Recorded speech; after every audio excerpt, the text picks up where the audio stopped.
민주당의 정체성은 중도보수라는 이재명 대표의 발언을 둘러싸고 후폭풍이 이어지고 있습니다.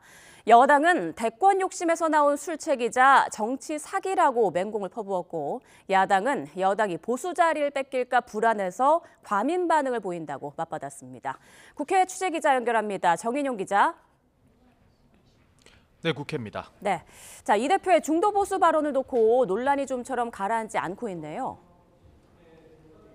네, 그렇습니다. 국민의힘 권성동 원내대표는 아침 회의에서 재건축 재개발 촉진법 제정을 반대하고 상법을 개정하려는 민주당의 입장을 언급하며 이재명 대표의 중도보수 발언을 재차 직격했습니다. 각 법안이 건설 경기 회복을 막고 기업의 투자 의욕을 저하시키는데 이런 정당이 중도보수를 운운할 자격이 있느냐며 사실상 정치 사기라는 주장입니다.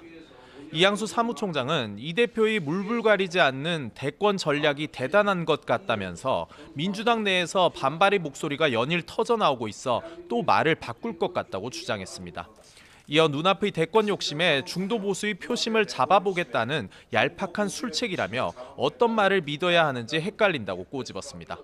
박형수 원내 수석부 대표는 어제 이 대표가 현대차 공장을 찾아 감세 정책을 시사한 걸 두고도 어제와 오늘 말이 다르고 행동이 다른 카멜레온식 행보에 국민이 현기증이 날 지경이라고 쏘아붙였습니다. 반면 민주당은 국민의힘을 향해 난데없이 보수정당 행세를 한다며 반발하고 나섰습니다.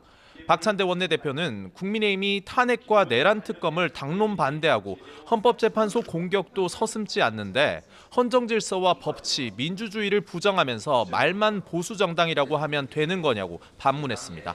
이재명 대표도 자신의 세상에는 흑백만 있는 게 아니고 회색도 있다며 그런 시각으론 국가의 미래를 설계할 수 없다고 지적했습니다. 이어 국민의힘이 이제는 극우 내란당, 극우 범죄당이 됐다고 생각한다며 정신을 차려야 한다고 주장했습니다. 민주당이 중도 보수라고 하니 보수 자리를 빼앗길까 불안해하며 난리치지 말고 국민의힘은 생각과 태도, 정책과 사람도 바꾸길 바란다고 꼬집었습니다. 다만 당내 반발도 이어졌는데 임종석 전 대통령 비서실장은 민주당은 중도 보수가 아니고 대표가 함부로 바꿀 수 없는 문제라고 비판했습니다. 그러면서 설익은 주장은 분란만 만들고 장차 진보 진영과의 연대를 어렵게 할 수 있다며 탄핵과 정권 교체에 집중하자고 덧붙였습니다. 네, 그리고 어제 사실상 빈손으로 마무리된 여야정 국정협의체를 둘러싼 여야 반응도 전해주시죠. 네, 국민의힘 권성동 원내대표는 여야정 국정협의회에서 주요 현안의 의견을 모아나가기로 한 건 소기의 성과라고 평가했습니다. 다만 반도체 특별법과 국민연금 개혁을 두고 입법 권력을 독점하고 있는 민주당이 조금도 태도를 바꾸지 않는 건 매우 유감이라고 날을 세웠습니다. 특히 반도체법에선 주 52시간 규제 완화 필요성을, 연금 개혁은 상임위원회가 아닌 특위 논의를 재차 강조했습니다.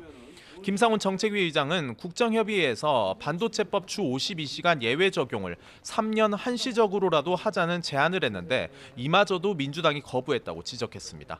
그러면서 노조 눈치만 보며 반도체법 처리를 반대하는 민주당이 무슨 중도보수 정당으로 위장 전입을 시도하느냐고 따져 물었습니다. 반면 민주당 이재명 대표는 민생경제 고통을 고려하면 국정협의회에서 추경을 본격적으로 추진하게 됐다는 건 성과라고 밝혔습니다. 시기와 규모 등 실무협의를 통해 정하기로 했는데 빠른 시일 내에 추경안이 확정되길 바란다고 덧붙였습니다.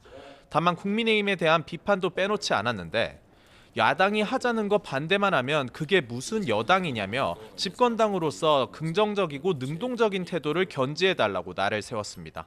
특히 국정협의회에서 시급한 트럼프발 관세 위기에 대응해 통상특위를 구성하자고 제안했는데 국민의힘이 받아들이지 않았다며 왜 안 하겠다고 하는 건지 이해가 되지 않는다고 말했습니다.